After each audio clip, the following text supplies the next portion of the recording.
राजा की सवारी शमशान के पास से जा रही थी।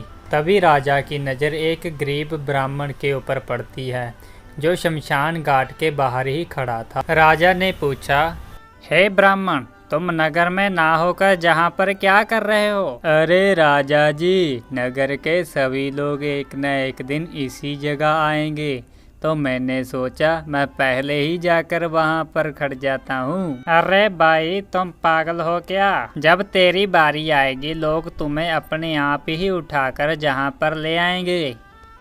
अरे राजा, तुम्हें भी तो एक दिन यहीं पर आना है। अरे भाई, तुम तो बिल्कुल पागल हो। ये लो, ये छड़ी मेरी बहुत ही कीमती छड़ी है, इसमें हीरे मोती जड़े हुए हैं, इसे अपने पास रख लो। इस छड़ी को उस व्यक्ति को देना जो तुमसे भी ज़्यादा पागल हो। इतना कहकर राजा वहाँ से चला जाता है और कुछ वर्षों के बाद राजा बहुत ही बीमार हो जाता है। बचने की अब कोई भी आशा नहीं थी। वही गरीब ब्राह्मण राजा को मिलने उसके महल में आता है और कहता है, बहुत बीमार हो राजन? हाँ, अब तो कोई भी आशा नहीं बची मेरे बचने की। अब तो जाना ही होगा। कहाँ जाना होगा? किसी को पता नहीं, तू तो पागलों जैसी बातें करता है।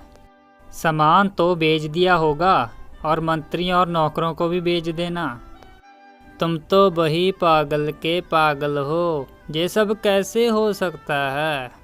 राजन, वहाँ दाल, आटा, चावल आदि भी बेच देना था और सवारी के लिए कोई मोटर, बग्गी, घोड़ा बेच देते। अरे पागल, तुम्हें समझ में नहीं आ रहा? जहाँ पे मैं जा रहा हूँ वहाँ कुछ भी नहीं बेच सकते। तो राजन, इस छड़ी को तुम ही संभालो, क्योंकि तुम सबसे ज़्यादा पागल हो। तुम्हें पता था कि ये सब तुम्हारे साथ नहीं जाएगा, फिर भी तुम ये सब इकट्ठा क्यों करते रहे? इतना कहकर वो ब्राह्मण वहाँ से चला जाता है और उस राजन को समझ आ जाता है कि जितना सब अपने इकट्ठा किया था वो तो सब व्यर्थ है।